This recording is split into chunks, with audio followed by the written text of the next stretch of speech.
The Perdue family is the fourth largest poultry dynasty in America. Their name is stamped on billions of chickens sold across the country.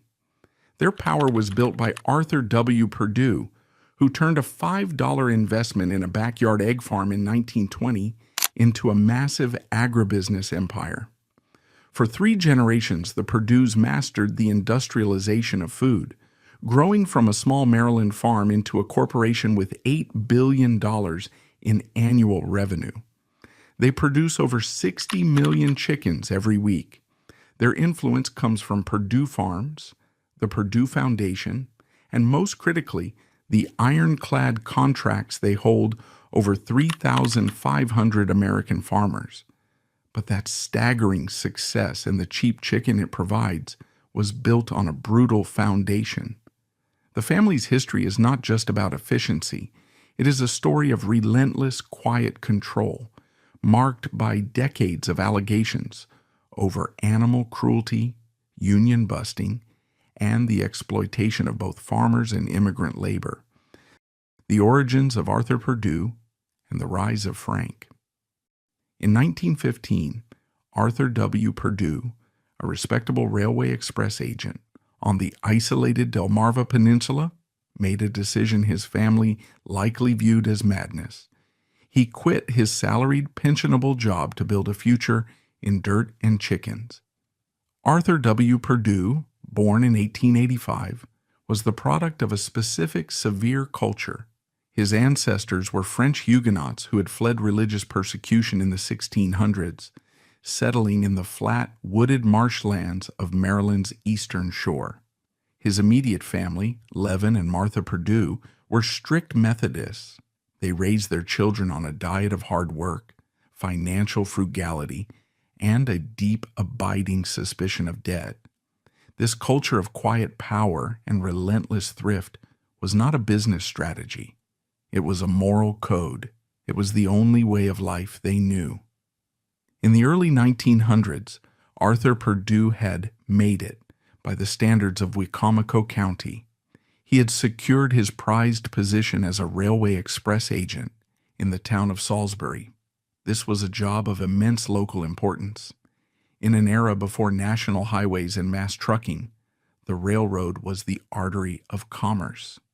Arthur Perdue was the man who connected the isolated farmers of Delmarva to the great hungry markets of the North, Philadelphia, Baltimore, and New York City. From his position at the depot, he saw the local economy in motion every single day. He saw farmers haul in their vegetables, their corn, and their seafood, and he saw them struggle. He saw the weather, the market fluctuations, and the middlemen cut their profits to the bone. But he also noticed something else. He saw a small emerging class of farmers who seemed, even in hard times, to be consistently prosperous. These were the egg farmers. While a vegetable farmer's crop could rot on the vine, eggs were a consistent, daily, high-value protein. The markets in the cities filled with new immigrant populations were desperate for them.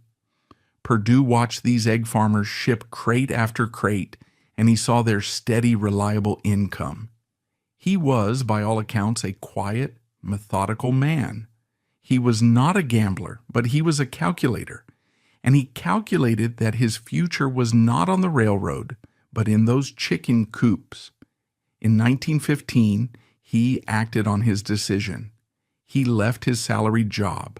In 1917, he married Pearl Parsons, a woman born and raised in the same local culture. She too understood the rhythms of the farm. Together they began to build.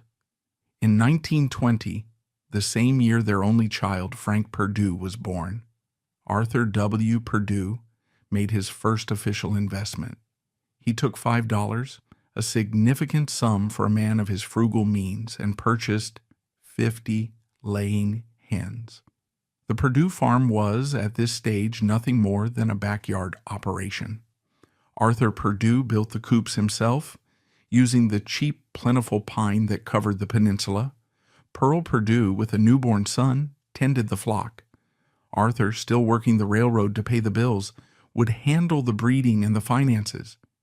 Their life was a grueling 7-day-a-week cycle of feeding, cleaning, candling eggs, and digging cesspools by hand. The first 5 years were a lesson in the brutal realities of agriculture. The egg business was not the gold mine Arthur had anticipated. It was competitive, labor-intensive, and subject to its own price fluctuations. He had built his business on a single premise: quality. He had read every agricultural bulletin he could find. He imported a special breeding stock of white leghorn chickens from Texas, a strain known for its prolific egg-laying. He gained a local reputation for quality, but he was not getting rich. He was a small operator in a crowded market. Then, in 1923, just a few miles away in the town of Ocean View, Delaware, a farmer's wife named Cecile Steele changed the world. And in doing so, she saved the Perdue family. Cecile Steele had ordered 50 baby chicks, intending to raise them as egg layers. The hatchery, by mistake, sent her 500. Instead of sending the massive shipment back, she made a historic gamble. She decided to raise all 500 not for their eggs, but for their meat. She housed them in a large shed, fed them a custom mash, and, after a few months, sold the broilers at a staggering profit.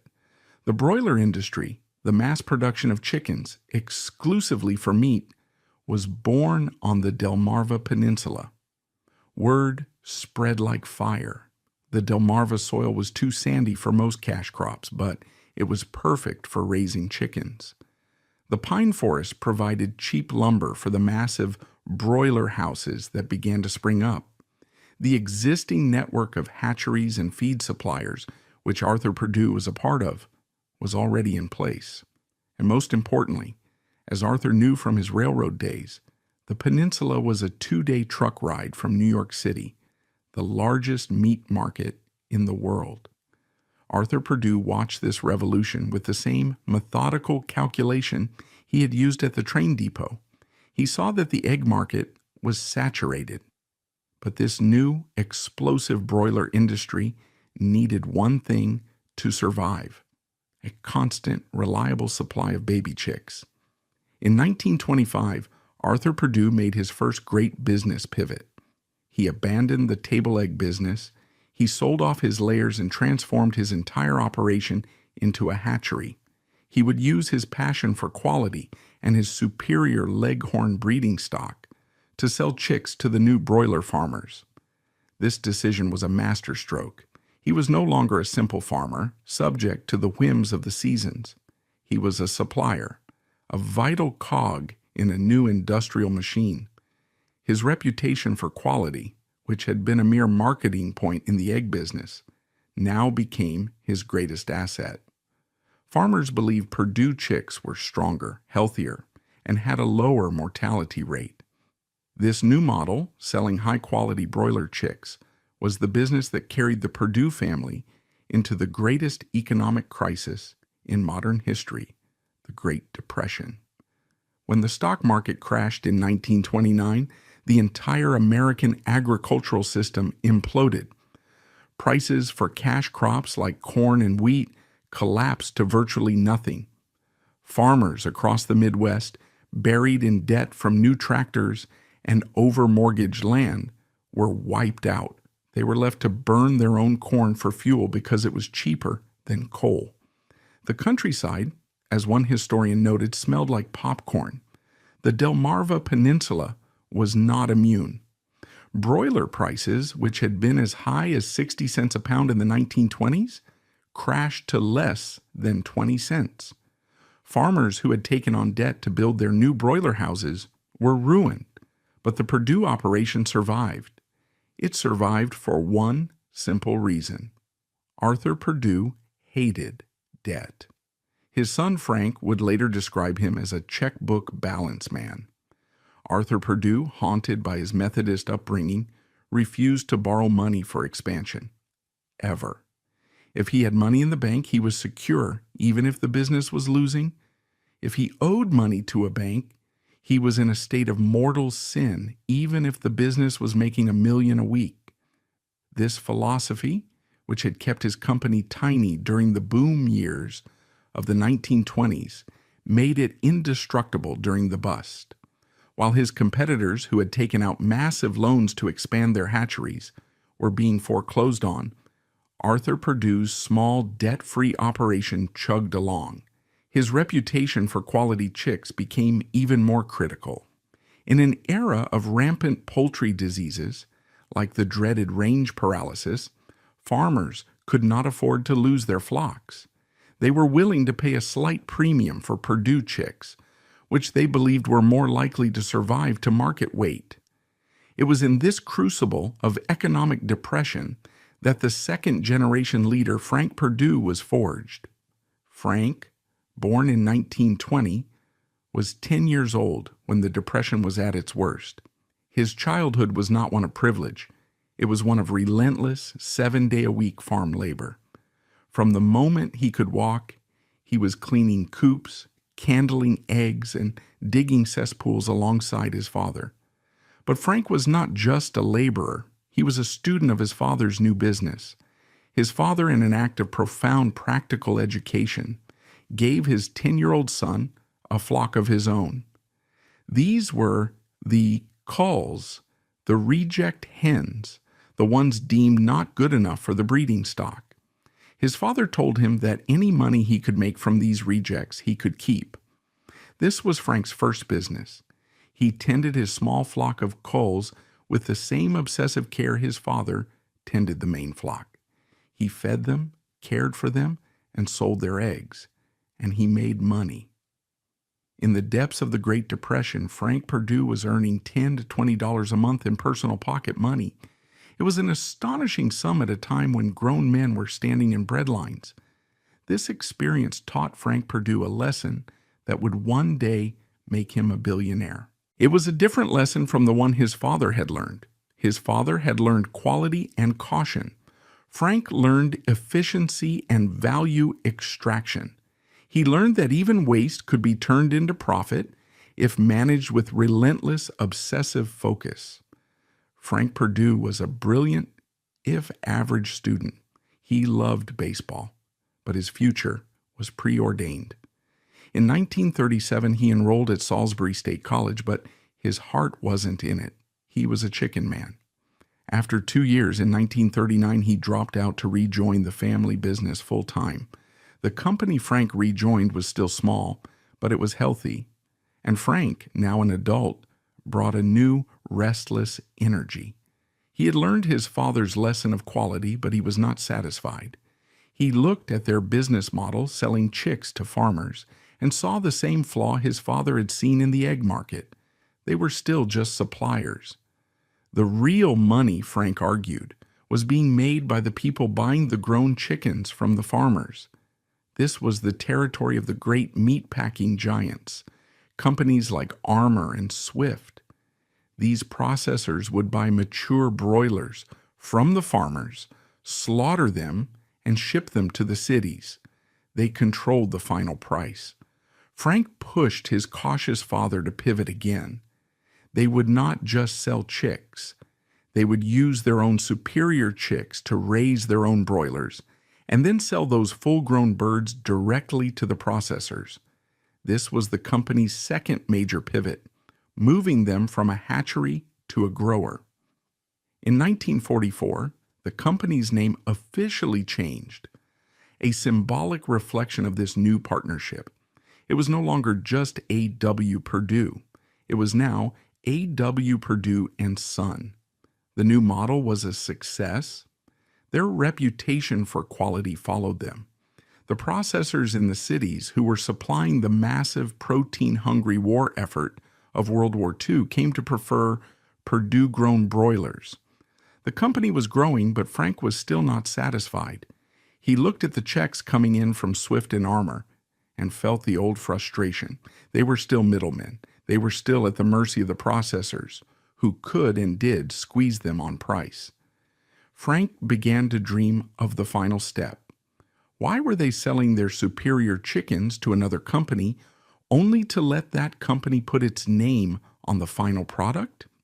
Frank believed that the name Perdue was a mark of quality. He believed that the customer in New York City should be able to ask for a Perdue chicken. This was a revolutionary idea. In the 1940s and 1950s, chicken was a commodity. It was sold generically, plucked, and displayed in a butcher's case. There was no such thing as a brand of chicken. Frank's vision was to control the entire process. He wanted to breed the chick, hatch the egg, grow the chicken, slaughter it, package it, and put his own name on it. This was vertical integration, a model that would give the family total control over quality and, more importantly, total control over the price. Arthur, the checkbook balance man, was terrified. This would require millions of dollars in debt. It would mean building slaughterhouses. It would mean buying fleets of trucks. It would mean going to war with the giant meat packers who were currently their biggest customers. This tension between Arthur's caution and Frank's ambition defined the company for the next decade. Frank Perdue officially became president of A.W. Perdue and Son in 1950. But his father, Arthur, remained the chairman, the quiet power, the man who held the company's checkbook and its soul. Arthur Perdue would not retire. He continued to work 7 days a week well into his 90s, acting as the permanent brake on his son's relentless ambition. But Frank's vision was the future. The small $5 backyard egg farm was gone. The foundation had been laid for an industrial empire. The family's core values, quiet power, total control, and a deep suspicion of any outside influence, especially unions, had been baked into the corporate DNA. The stage was set for the man in the funny-looking suit to take his father's small, respectable company and turn it into a national powerhouse and a national controversy. A tender chicken promise or a brutal racket.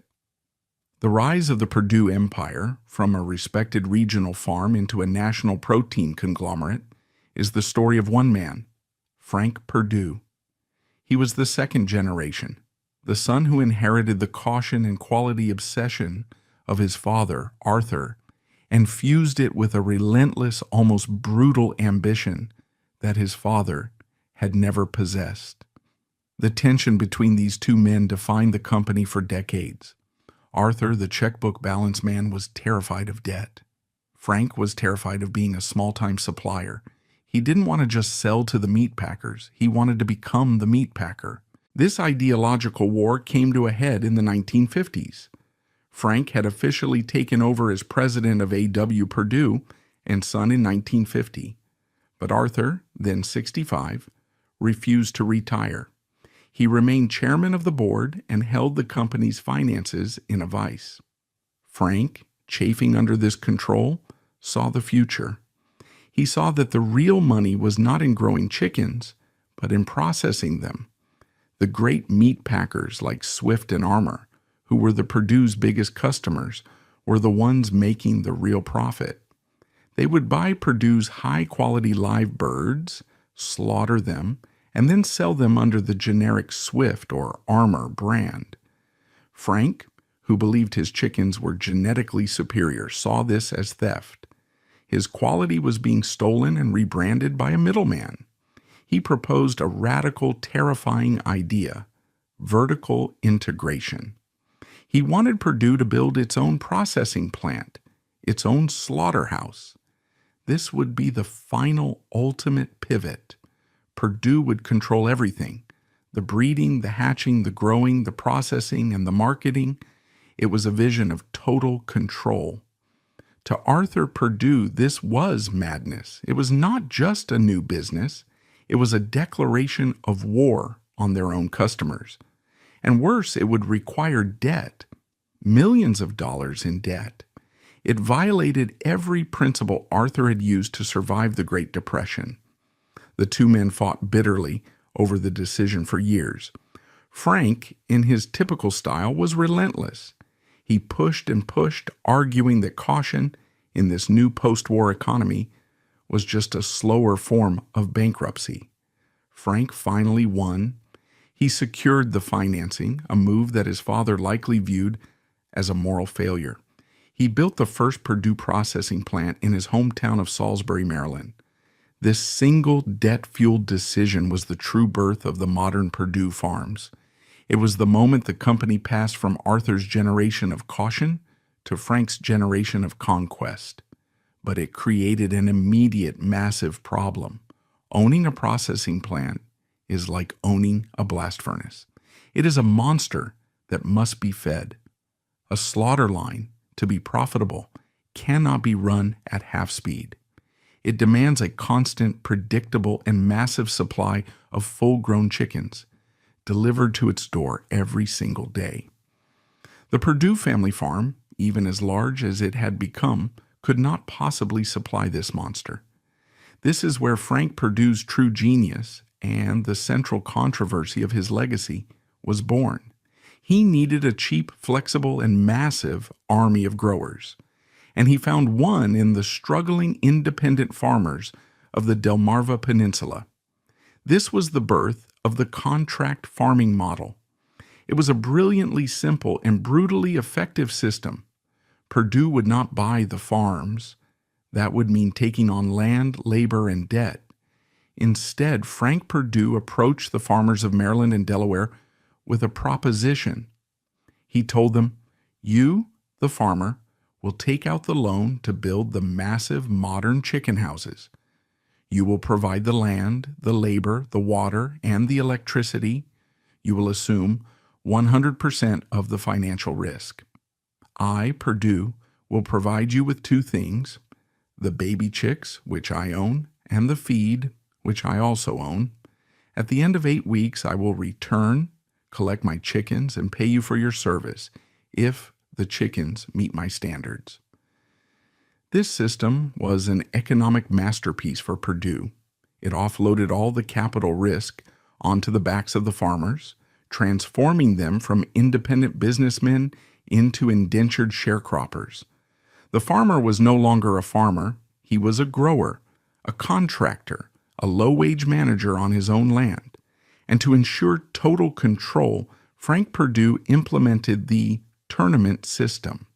This was the psychological core of the contract. Perdue did not pay its farmers a flat rate. Instead, it pitted them against each other in a secret zero-sum game. All the farmers who had received chicks in the same week were ranked. Their performance was measured by a complex, opaque formula controlled by Perdue: feed conversion, weight gain, mortality rate. At the end of the cycle, the farmers at the top of the ranking, the winners, would receive a small bonus. The farmers in the middle would get the standard base pay, and the farmers at the bottom, the losers, would have their pay cut. If a farmer landed at the bottom of the tournament too many times, Perdue would simply terminate their contract. This system was devastatingly effective. It created a culture of intense fear and silence. A farmer who complained about the quality of the chicks he received or the price of the feed Perdue sold him knew he could be punished. The Perdue flock supervisor, the company man who visited the farms, held the power of life and death. He could grade a farmer's performance down, pushing him to the bottom of the tournament. The farmers, trapped by million-dollar bank loans for chicken houses that had no other purpose, had no choice but to remain silent and do exactly as they were told. With this ironclad system of supply in place, Frank Perdue's processing plant roared to life. He had solved the supply problem. Now he had to solve the demand problem. In the 1960s, chicken was still a commodity. It was sold generically in butcher shops and supermarkets. A chicken from Perdue looked identical to a chicken from Tyson or any other competitor. Frank knew his chickens were different. His father's obsessive breeding and his own unique feed formulas had, he believed, created a superior bird. The problem was the customer had no way of knowing this. His first innovation was a marketing gimmick that became a company trademark: the yellow chicken. Frank knew that housewives in the New York markets associated a healthy, corn-fed bird with a rich, yellowish skin. Most chickens, raised on standard grain, were pale and white. So Frank engineered his feed. He began adding massive quantities of marigold petals and alfalfa to his chicken feed, a move that dyed the skin of the birds a deep golden yellow. It did nothing for the taste, it did nothing for the nutrition, but in the supermarket, under the fluorescent lights, the Perdue chicken glowed. It looked healthier, it looked more expensive. This was the first step.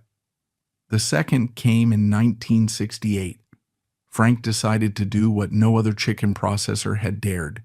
He put his own name on the package. He created the Perdue brand.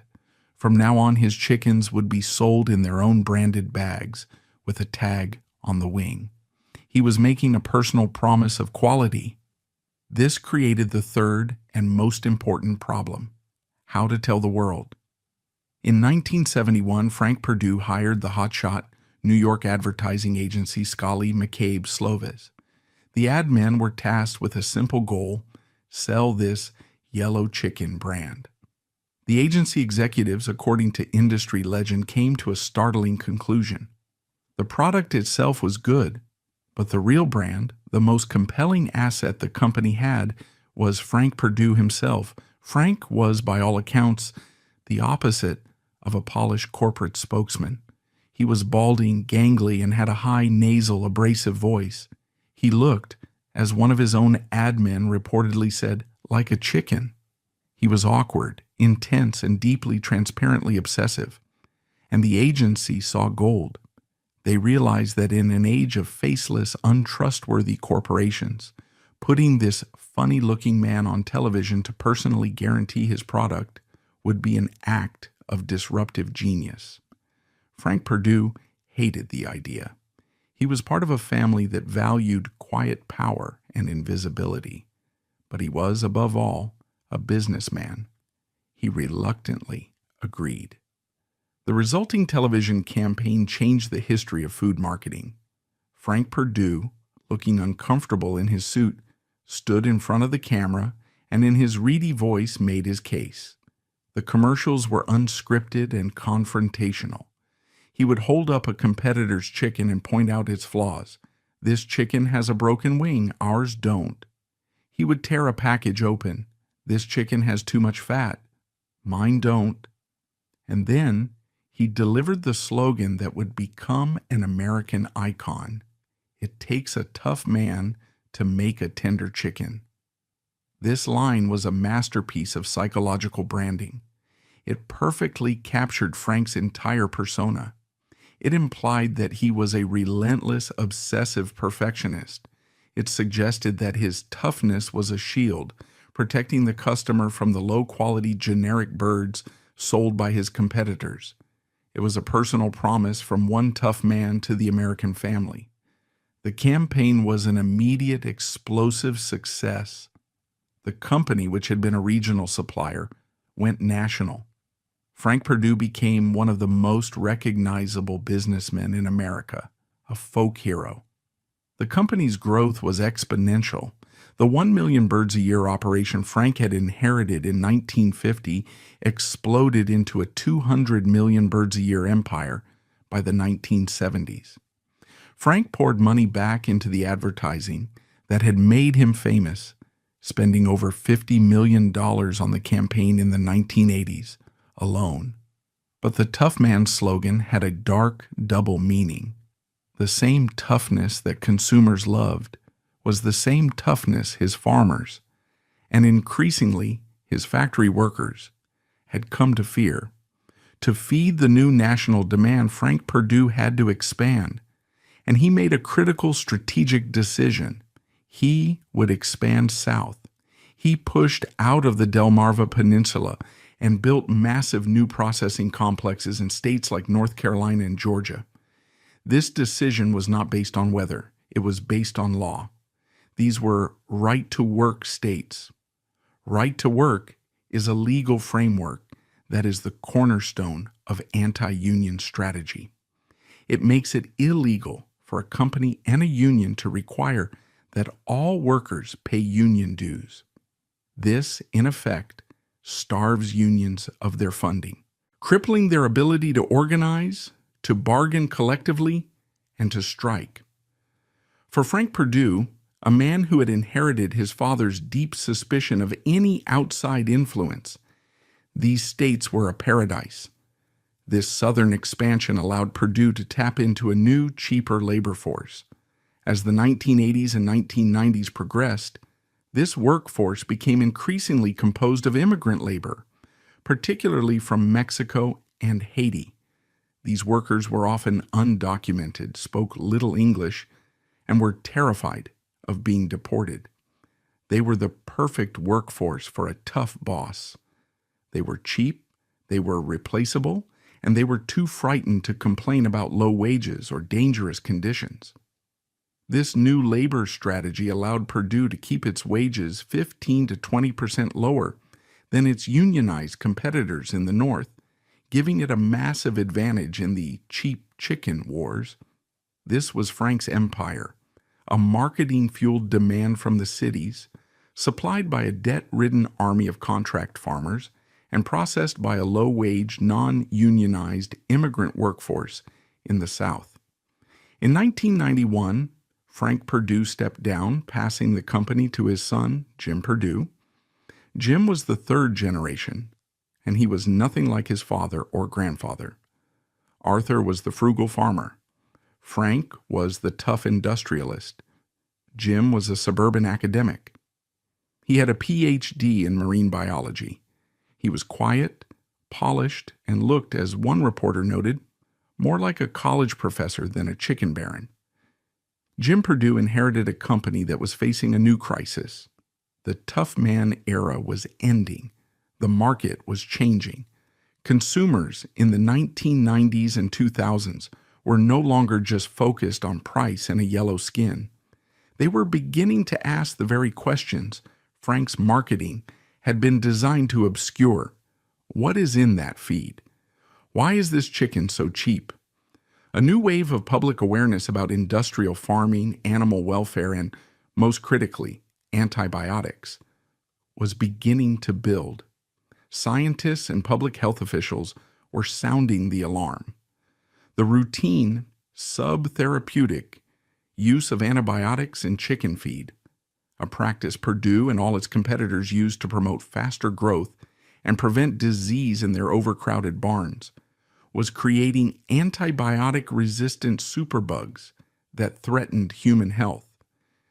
Jim Perdue, the quiet scientist, saw this crisis coming long before his competitors. He knew the tough man slogan was obsolete. The new consumer wanted a safe man, a clean man. He made a gamble that was just as massive as his father's first processing plant.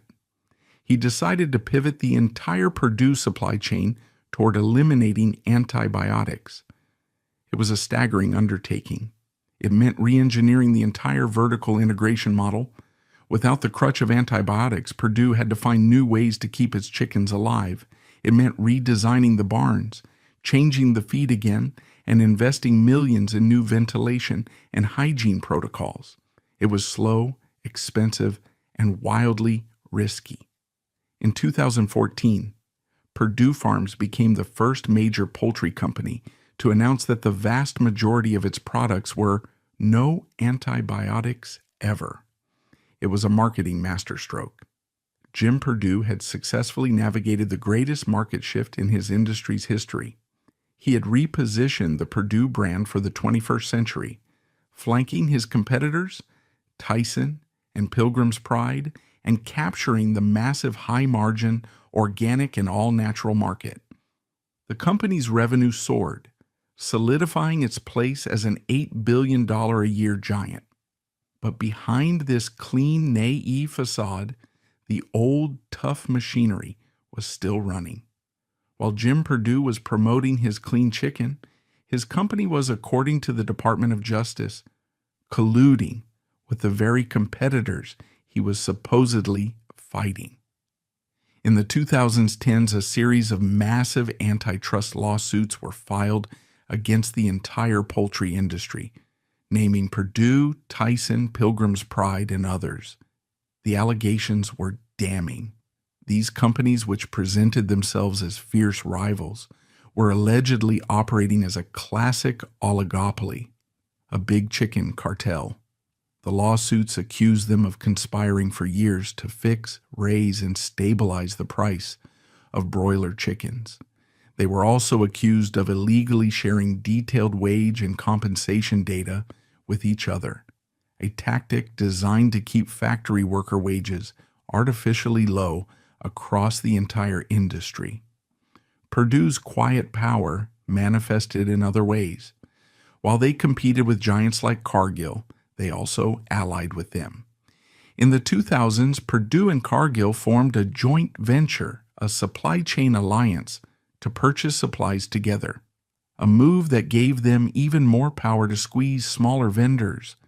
By the modern era, the company that Arthur Perdue had started with $5 was unrecognizable. Jim Perdue, the PhD, had perfected the model. He had combined his father's tough contract system and his grandfather's quality obsession with a modern, scientific, clean marketing message. But the foundation of the empire remained unchanged. It was still a business built on a model of total control, a model that, as critics would soon reveal, treated its animals, its workers, and its farmers as little more than interchangeable cogs in a massive, relentless, and brutal machine. The humane lie exposed, the marketing genius of Frank Perdue, and the subsequent clean chicken rebranding by his son Jim created a powerful multi-billion-dollar consumer brand. The Perdue name, stamped in bright red on packages in supermarkets across America, was built on a promise: quality, wholesomeness, and, increasingly, a vague notion of responsible farming. Frank's famous slogan, "It takes a tough man to make a tender chicken," implied a personal guarantee, a level of obsessive care that set his birds apart. Jim Perdue's later pivot to no antibiotics ever reinforced this image, suggesting a company that was not just efficient, but ethical. This carefully constructed brand image, however, created a massive vulnerability. Perdue had invited the public to trust its name, to believe in the wholesomeness behind the yellow skin and the NAE label. This made the company a prime target for a new generation of activists who believed that the entire system of industrial animal agriculture was built on a foundation of hidden suffering. The battle over Perdue's animal welfare practices would become one of the most visible, brutal, and consequential fights in the modern food movement. It pitted a dynasty built on quiet power against activists armed with hidden cameras, exposing the bloody gears of the machine that produced America's cheap chicken. The conflict did not begin with the internet age. The first shots were fired decades earlier, during Frank Perdue's reign. In the 1980s and 1990s, organizations like People for the Ethical Treatment of Animals began to challenge the very premise of industrial poultry farming. Frank Perdue, as the public face of the industry, became their primary target. PETA activists staged protests outside his processing plants, marched alongside striking Perdue workers, and worked to pierce the veil of secrecy surrounding the massive, windowless chicken houses that dotted the Delmarva landscape. PETA's early campaigns were aggressive and confrontational. They detailed the grim realities that were becoming standard industry practice, practices Frank Perdue had helped pioneer. They described the extreme overcrowding, tens of thousands of birds packed into sheds so tightly that each bird lived its entire 6-week life in a space roughly the size of a standard sheet of paper. They documented the ammonia fumes rising from the accumulated waste on the floor, fumes so strong they burned the bird's eyes and lungs. They highlighted the genetic manipulation that was creating birds designed to grow unnaturally fast, leading to widespread leg deformities and heart failure. Young birds literally bred to outgrow their own skeletons and organs. PETA activists conducted their own rudimentary investigations. At Perdue's main slaughterhouse in Salisbury, Maryland, PETA's co-founder Ingrid Newkirk documented chickens left to die from heat stroke in transport crates outside the facility. She discovered other injured or dying birds being thrown still alive into 4D bins, containers for dead, dying, diseased, and disabled animals deemed unfit for human consumption. In one infamous incident in 1992, an activist dressed in a chicken costume threw a pie at Frank Perdue during a public appearance, a stunt designed to humiliate the tough man and draw attention to his company's practices. During this era, PETA also made explosive, though ultimately unproven, allegations connecting Frank Perdue to organized crime. Citing internal documents and whistleblower accounts from the 1980s, PETA claimed that Perdue had connections to New York mob figures, allegedly using them to intimidate union organizers and potentially silence critics who exposed conditions inside his plants. While these specific mafia ties were never substantiated in court, they added to the growing perception of Perdue Farms as a company that operated with a ruthless, secretive, and potentially criminal disregard for both animal and human welfare. Frank Perdue largely dismissed these early protests as the ravings of fringe radicals. His brand was strong, the science of animal welfare was still nascent, and the public was largely unaware of, or unconcerned with, the realities behind their cheap chicken dinners. But the seeds of doubt had been sown. The landscape shifted dramatically in the 2000s and 2010s. The rise of the internet, the ubiquity of camera phones, and a growing consumer interest in food sourcing created a perfect storm. Undercover investigations, once the domain of dedicated activists, became easier to conduct and, crucially, easier to disseminate. Graphic videos posted online could bypass traditional media gatekeepers and reach millions of consumers directly, often going viral within hours. This new era of digital activism put the entire meat industry on the defensive, and Perdue, with its high-profile brand built on trust, was squarely in the crosshairs. The first major blow in this new war came not from an animal rights group, but from the mainstream financial press. In 2014, Forbes magazine published a damning expose titled "Foul Play." The investigation focused on conditions at Petaluma Poultry, a California-based company that Perdue had acquired. Petaluma was not just any supplier. It was the producer of Perdue's premium Rocky the Range chicken brand, marketed as organic, free-range, and humanely raised. Forbes reporters working with whistleblowers inside the company documented horrific conditions that directly contradicted this idyllic image. The report described birds packed into filthy, overcrowded sheds, suffering from rampant disease and untreated injuries. It detailed instances where feed and water lines had malfunctioned, leading to mass starvation and dehydration. It painted a picture of systemic neglect, driven by intense pressure to cut costs and maximize production, even under the supposedly higher standards of an organic, humanely raised label. The Foul Play article was significant because it wasn't just about animal cruelty. It was about consumer fraud. It suggested that Perdue's premium labels, for which consumers paid a significant price premium, were potentially meaningless, a marketing facade hiding the same industrial realities. The Forbes report created a firestorm, but it was nothing compared to what came next. In December 2015, the animal rights organization Mercy for Animals released perhaps the single most damaging undercover video in Perdue's history. An MFA investigator had secured a job at a Perdue contract farm in North Carolina, one of the thousands of supposedly independent farms raising chickens under Perdue's strict control. Over several weeks, the investigators secretly filmed the daily operations inside the massive broiler houses. The resulting video was brutal and undeniable. It showed workers engaging in sadistic acts of cruelty.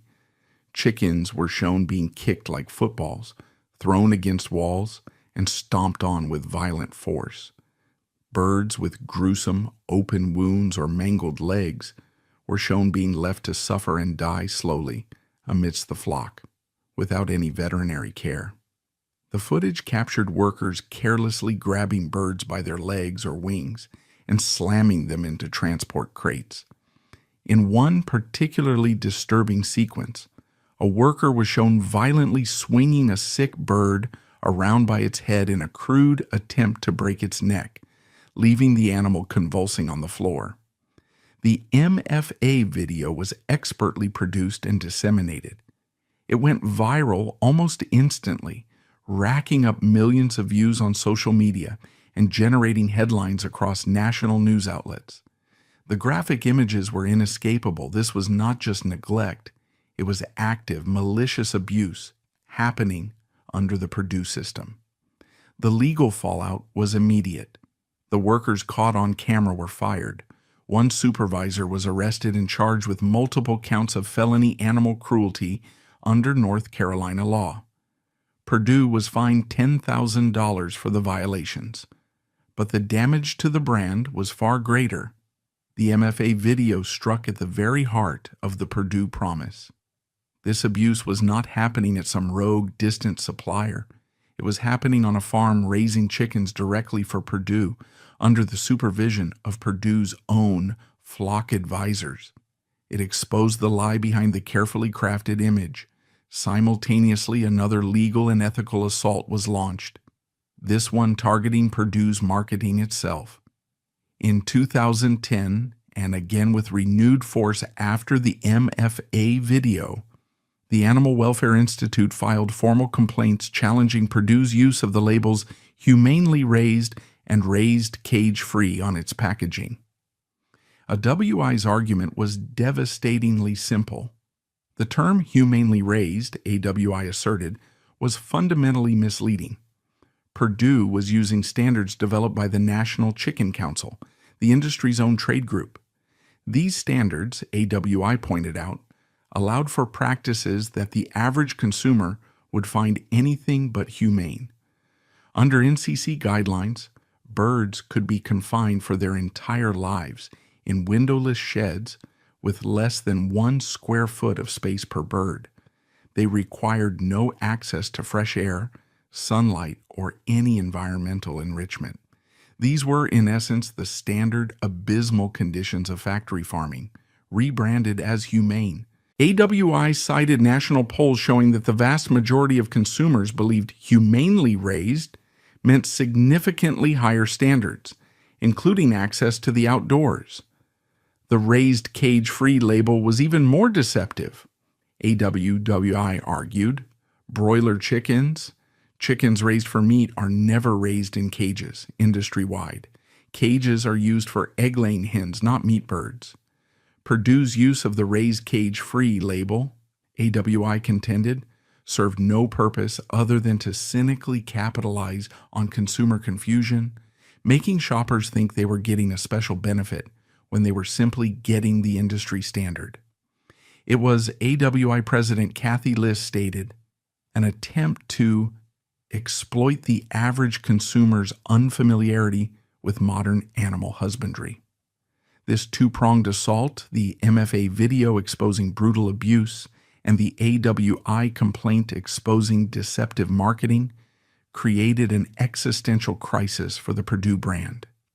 The Humane Society of the United States piled on, filing class action lawsuits in New Jersey and Florida on behalf of consumers who had purchased Perdue's Harvest Land brand chicken, alleging they had been defrauded by the humanely raised label.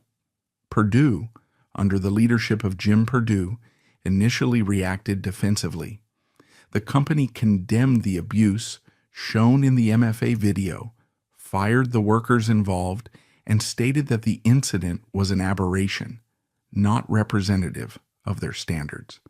They initially fought the AWI complaint and the HSUS lawsuits, insisting their labels were accurate according to the NCC guidelines and were approved by the USDA. But the public relations damage was too severe.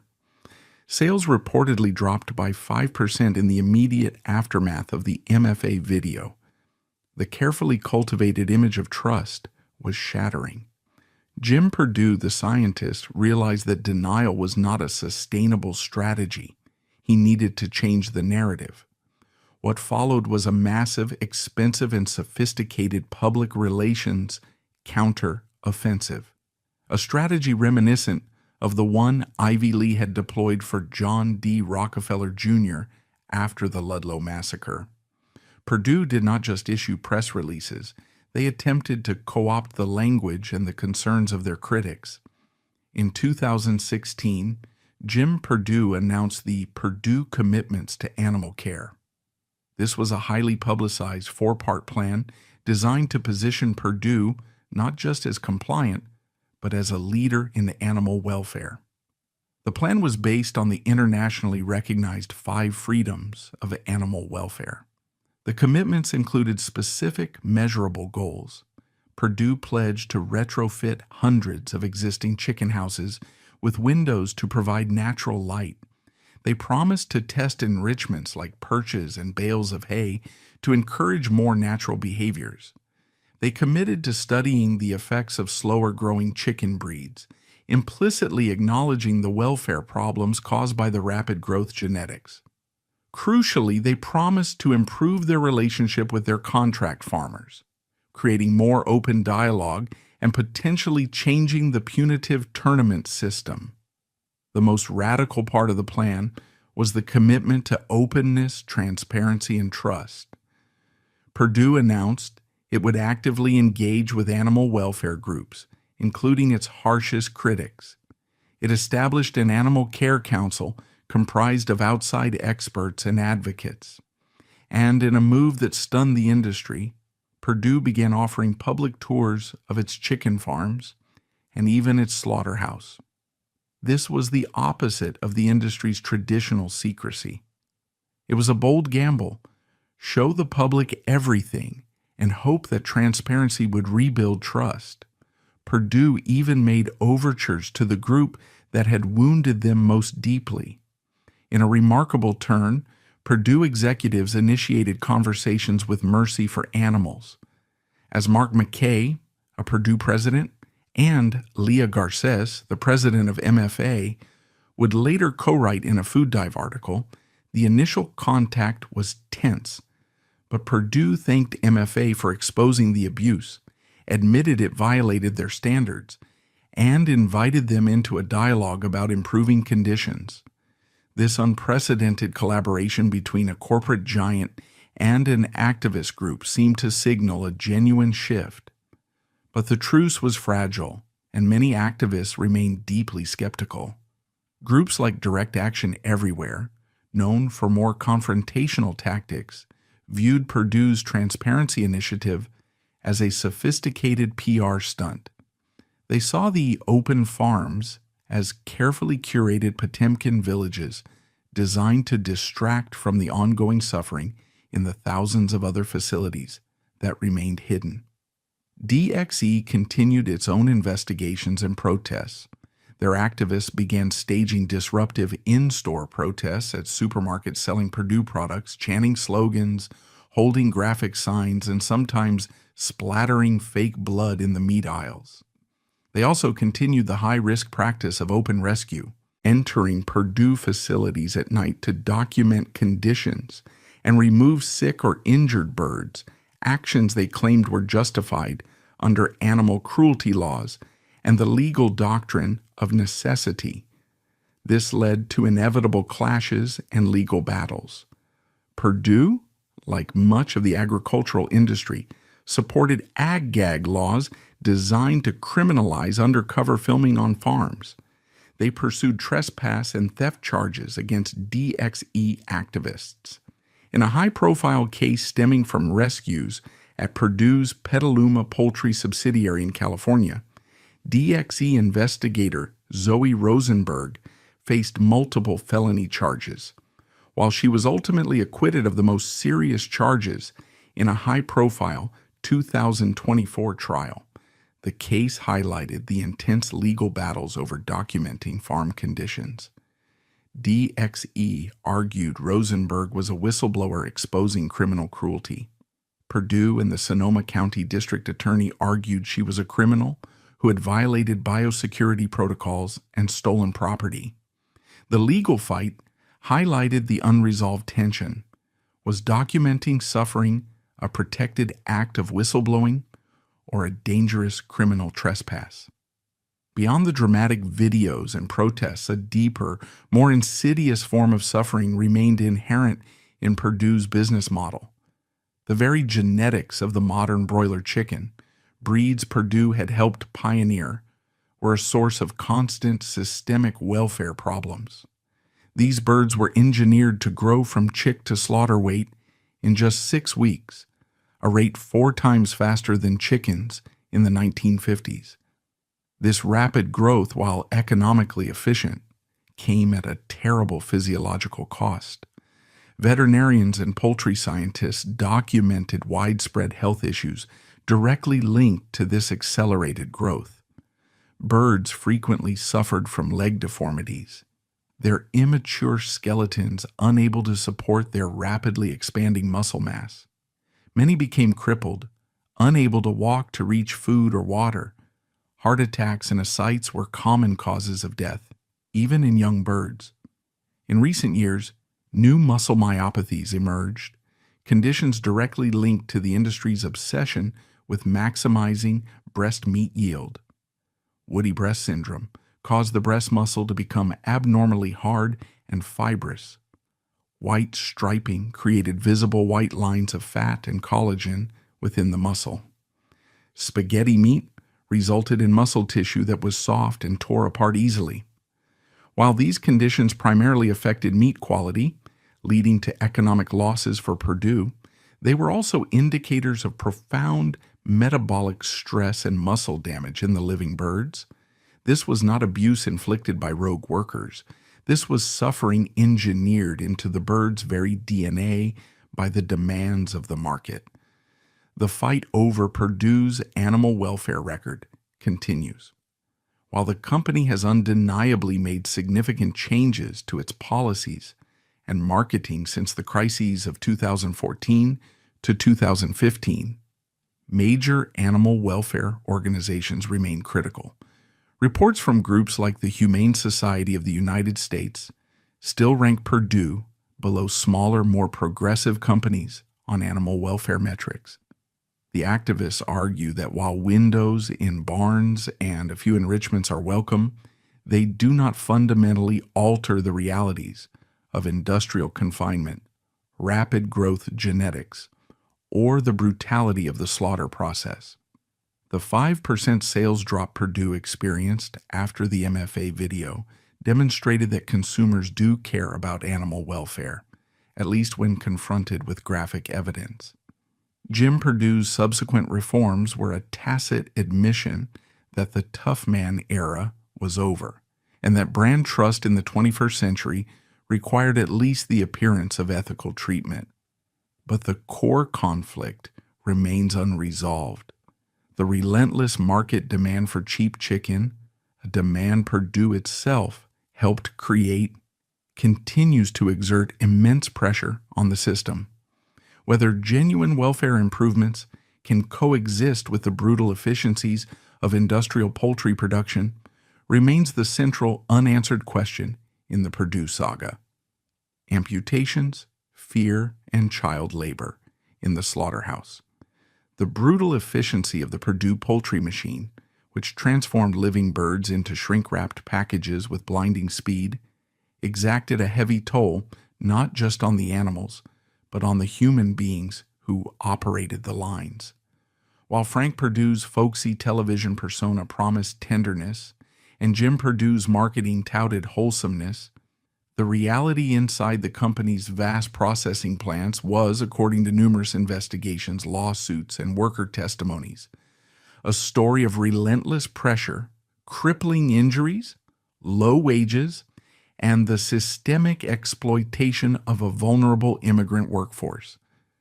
The same toughness Frank Perdue celebrated was allegedly turned inward, creating a work environment where human bodies were treated as disposable cogs in the relentless pursuit of cheap chicken. The heart of the Perdue processing operation is the disassembly line.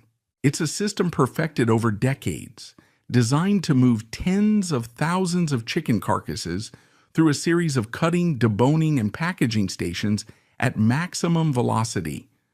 Workers stand shoulder to shoulder in cold, damp, and deafeningly loud environments, often for shifts lasting 10 to 12 hours. Their tasks are hyper-specialized and endlessly repetitive, hanging live birds onto shackles, making precise cuts with razor-sharp knives or scissors, pulling specific muscles from the bone, or packing finished pieces into trays.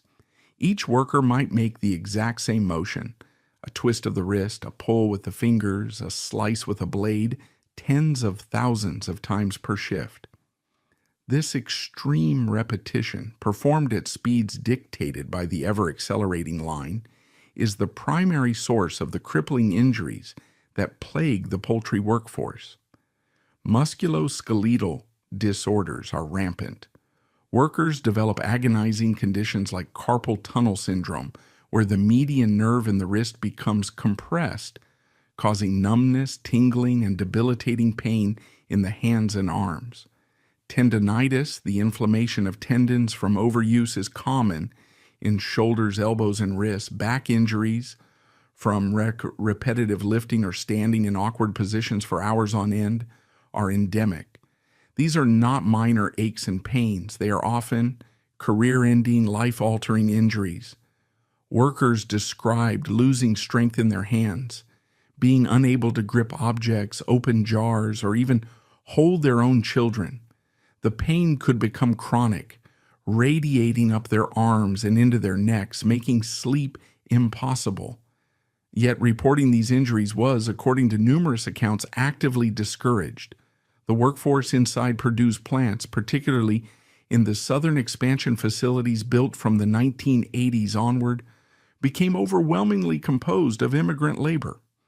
Estimates suggest that by the 2000s and 2010s, as much as 80% of the line workers were immigrants, primarily from Mexico, Guatemala, and Haiti.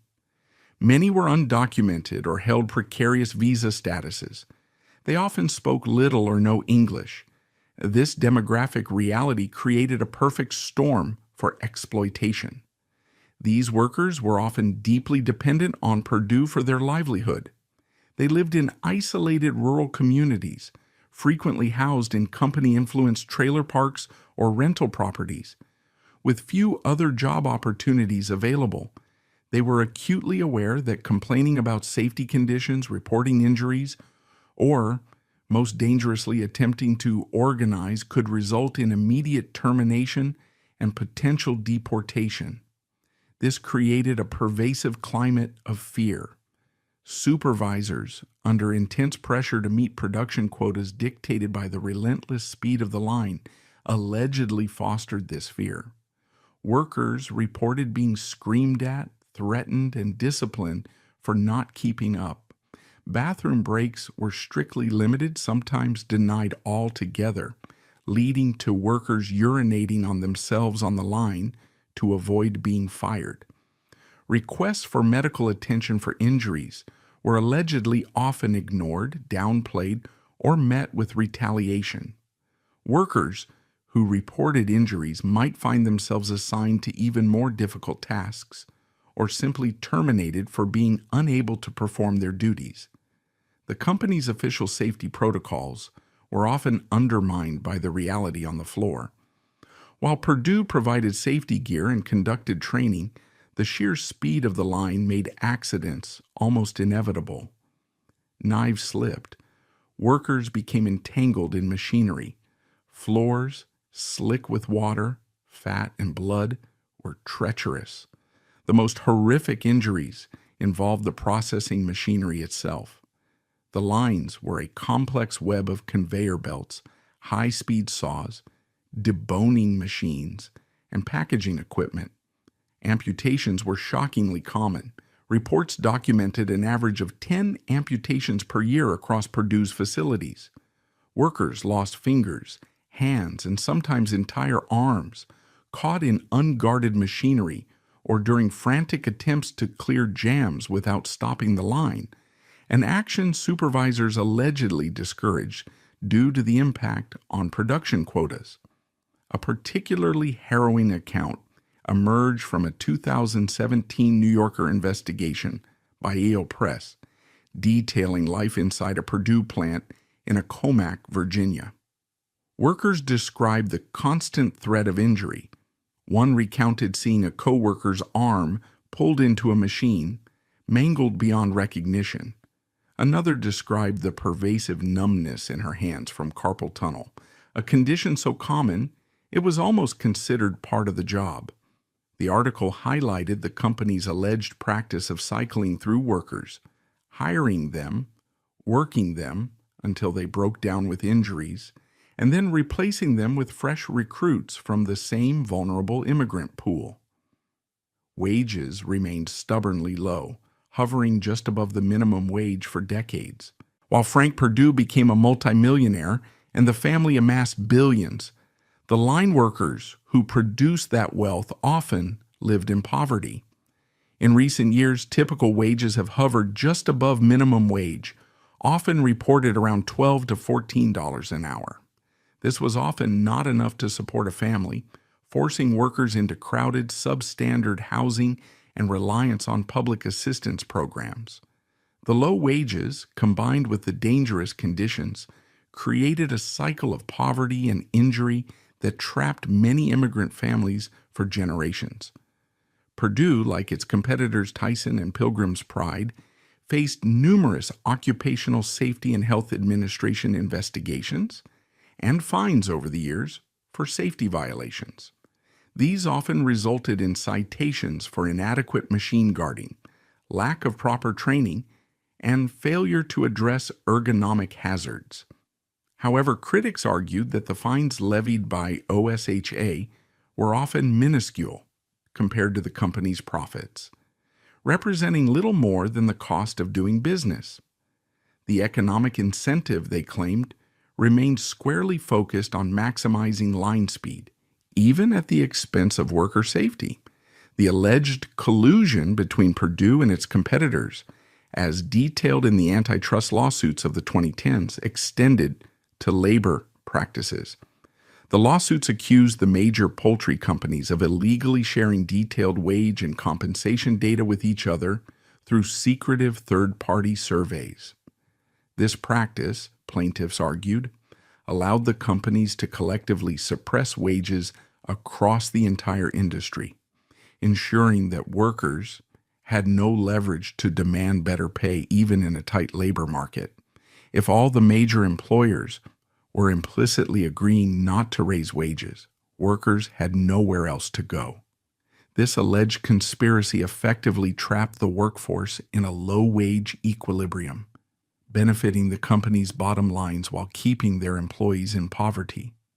The most shocking labor scandal, however, involved the exploitation of the most vulnerable population imaginable: children. In July 2024, the U.S. Department of Labor concluded a major investigation into child labor practices within the meatpacking industry, and Perdue Farms was a central target. The investigation found that Perdue, along with several of its cleaning contractors, had systematically employed underage migrant children in some of the most dangerous jobs in its processing plants across multiple states. The DOL investigators uncovered evidence that children, some as young as 13 years old, were working illegal overnight shifts. Their jobs involved cleaning hazardous slaughterhouse equipment, including head splitters, carcass splitters, and rotating picker machines used to remove feathers. They were using caustic chemicals and working around dangerous machinery, tasks strictly forbidden for minors under the Fair Labor Standards Act.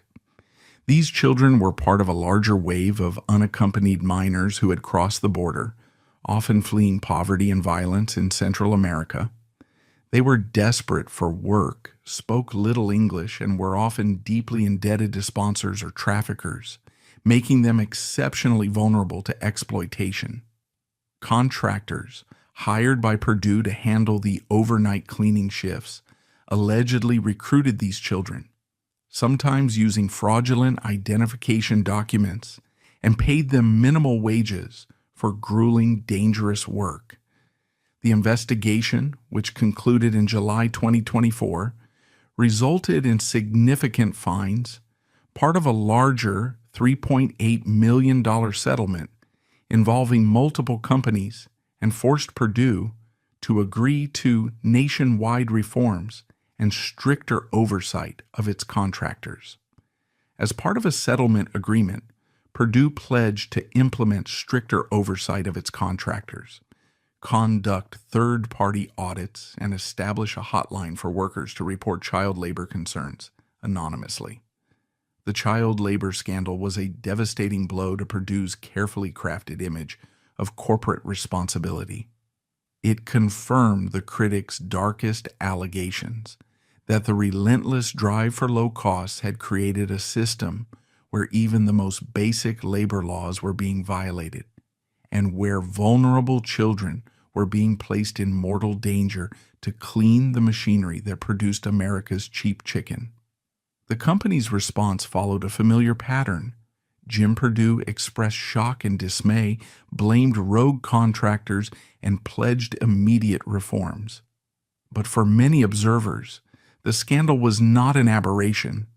It was the inevitable consequence of an industry built on minimizing labor costs at all costs. The reliance on a low-wage, non-unionized, often undocumented immigrant workforce had created the perfect environment for such abuses to flourish, hidden in the shadows of the midnight cleaning shifts. The human cost of the Perdue processing line was not just measured in amputated fingers or crippling nerve damage. It was measured in the lives of workers trapped in a cycle of poverty, fear, and injury. It was measured in the exploitation of vulnerable immigrants and children.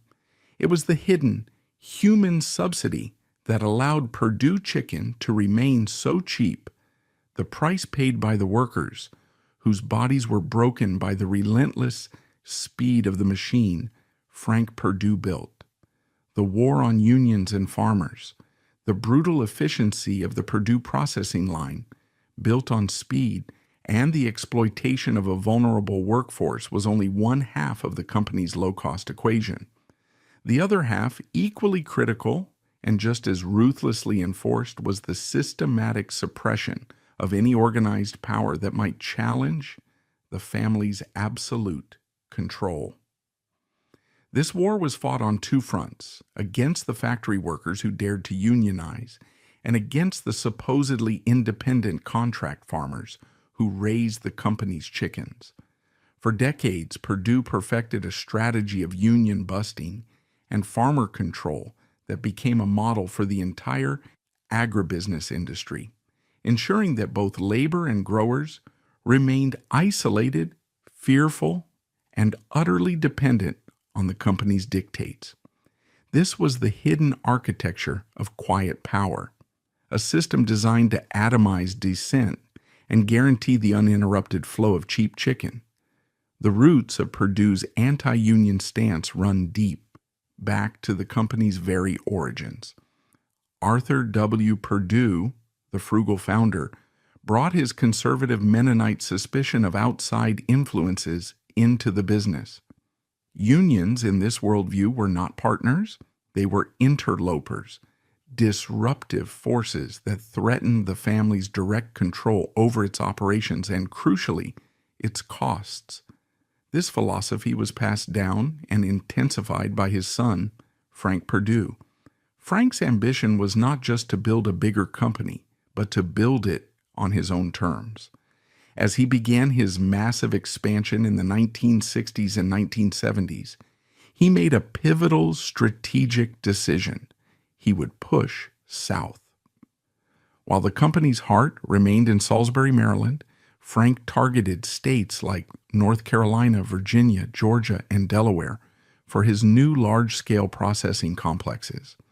This was not a random choice. These were right-to-work states. The term right to work is one of the most Orwellian phrases in American labor law. It sounds like a guarantee of employment, but its actual effect is the opposite. It is designed to destroy the financial viability of labor unions.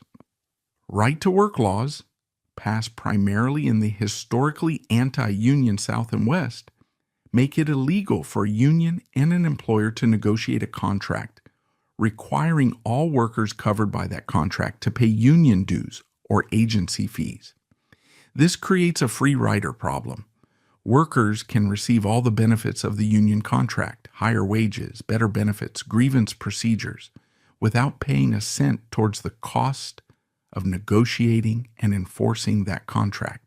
This inevitably weakens the union's finances, reduces its bargaining power, and makes organizing new workplaces incredibly difficult. For companies like Perdue, right-to-work laws were a powerful weapon, a state-sanctioned tool for keeping unions out and wages down. Frank Perdue skillfully exploited this legal landscape. By concentrating his expansion in these states, he could tap into a large pool of low-wage, non-union labor, primarily in rural areas, with few other employment options.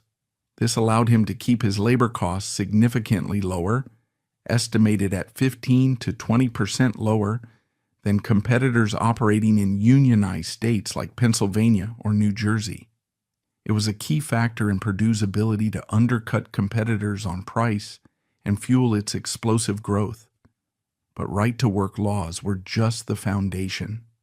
When unions did attempt to organize Perdue workers, even in non-right-to-work states like Maryland, the company allegedly responded with a sophisticated and aggressive union avoidance strategy. This was not simply passive resistance. It was active warfare. The playbook, documented in numerous worker complaints to the National Labor Relations Board and in journalistic investigations, involved a multi-pronged assault designed to intimidate, divide, and ultimately crush any organizing effort. The first step was often surveillance and infiltration.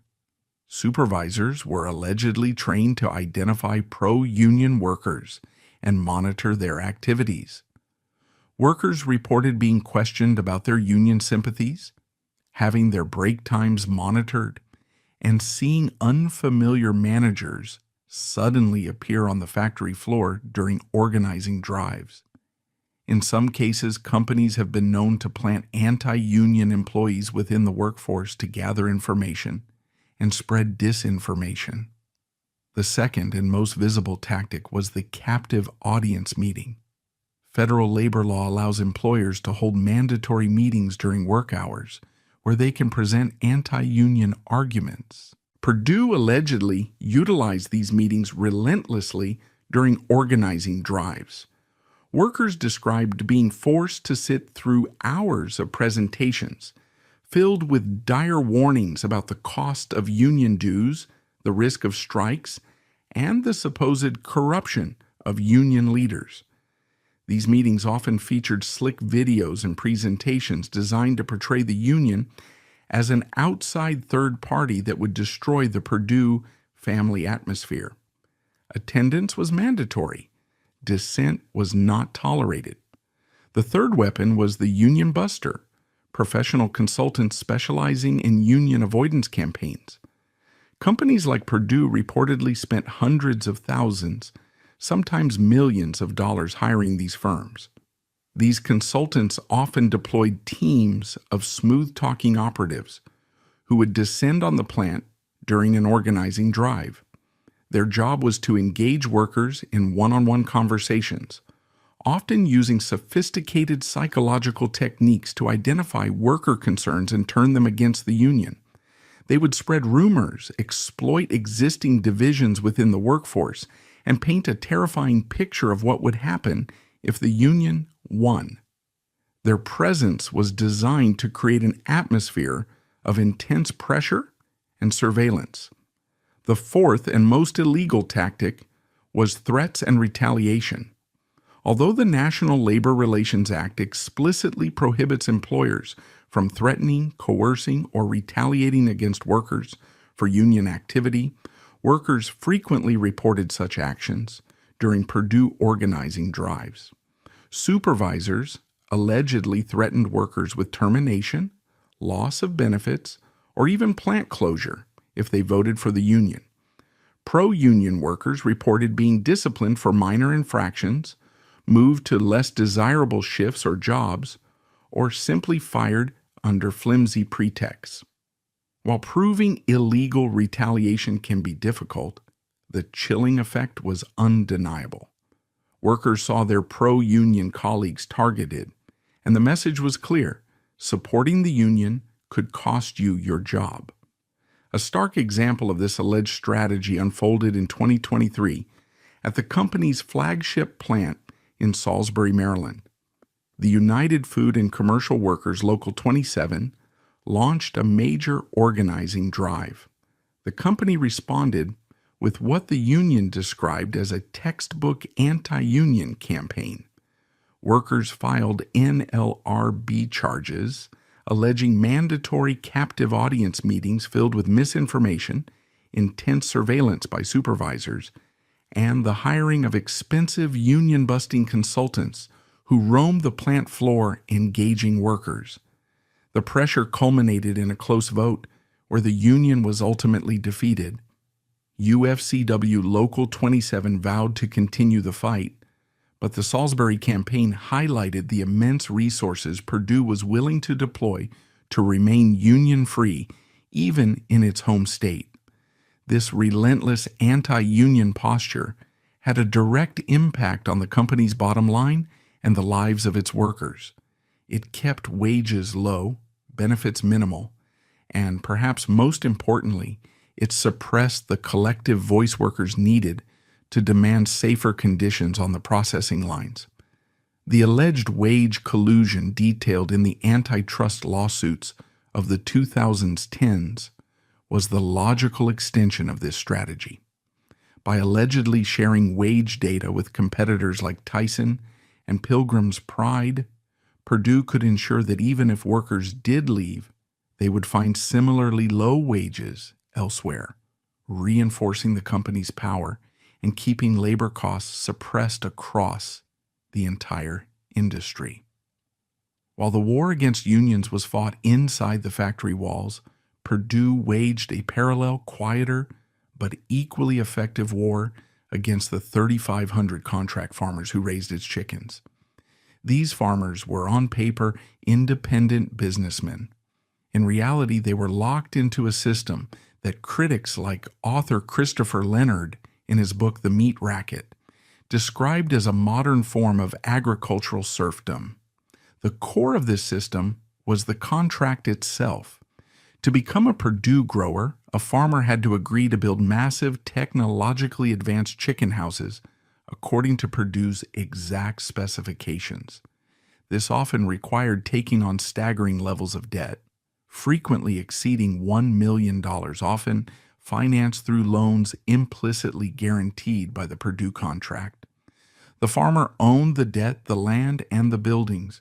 Perdue owned everything else that mattered: the chicks, the feed, the medication, the veterinary schedule, the pickup schedule, and, crucially, the final payment. The farmer was essentially a highly indebted manager on their own property, obligated to follow Perdue's dictates to the letter. Failure to comply, using the wrong type of bedding, deviating from the mandated feeding schedule, even adjusting the temperature in the houses without approval, could result in penalties or contract termination. The genius of this system, from Perdue's perspective, was the transfer of risk. If a disease swept through the flock, it was the farmer's loss. If a heat wave killed thousands of birds, it was the farmer's loss. If feed prices spiked, Perdue simply passed the cost on. The farmer absorbed nearly all the volatility inherent in agriculture. While Perdue enjoyed a predictable, low-cost supply of chickens, produced exactly to its specifications. But the true instrument of control, the psychological heart of the contract system, was the tournament system. This system, used by Perdue and most major poultry companies, determined how much a farmer was paid. It was deliberately opaque and inherently competitive. All the farmers who received chicks in a given week were grouped together. Over the next 6 to 8 weeks, their performance was tracked based on metrics dictated by Perdue, primarily feed conversion and mortality rate. At the end of the flock cycle, when Perdue collected the mature birds, the farmers in that group were ranked against each other. The top performers received a small bonus payment per pound of chicken delivered. The majority in the middle received the standard base pay. And the farmers who ranked at the bottom had their pay cut, sometimes significantly below the cost of production. This system was devastating for several reasons. First, it created intense competition between neighbors. Farmers were incentivized not to help each other, as another farmer's success could directly lower their own ranking and pay. This atomized the farming community, preventing them from organizing collectively to demand better contract terms. Second, the system was fundamentally unfair. Perdue controlled the two most critical inputs that determined a farmer's success: the quality of the chicks delivered and the quality of the feed. Farmers frequently complained that they would receive weak or sickly batches of chicks, or feed that seemed less effective, leading to poor weight gain and high mortality, factors entirely outside their control. Yet, they were the ones penalized in the tournament ranking. They suspected, though could rarely prove, that Perdue sometimes used the tournament to punish farmers who complained or were perceived as troublemakers. Third, the system created constant fear. A farmer knew that a single bad flock caused by bad chicks, bad feed, or simply bad luck could push them to the bottom of the tournament. Landing at the bottom repeatedly was grounds for contract termination. For a farmer carrying $1 million in specialized debt, tied to chicken houses that had no other agricultural use, termination was tantamount to bankruptcy. It meant losing not just their livelihood, but often their family farm itself. This fear enforced absolute compliance. Farmers learned quickly: do not question the flock supervisor. Do not complain about the feed.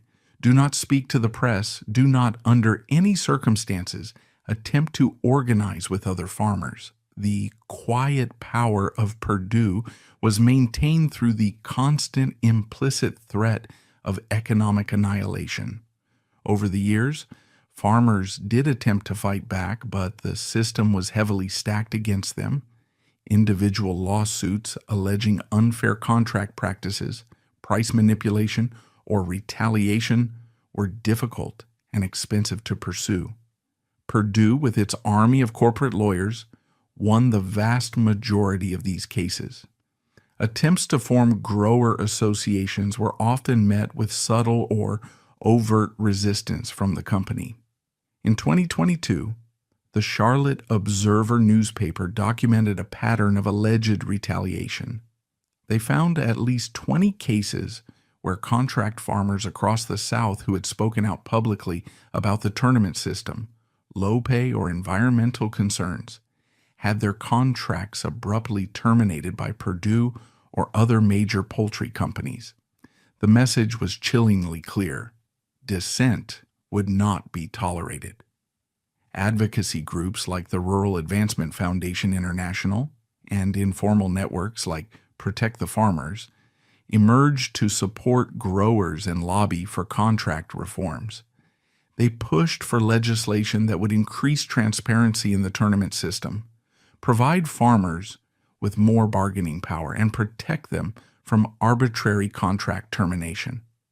But they faced the immense lobbying power of Perdue and the broader poultry industry, represented by groups like the U.S. Poultry and Egg Association.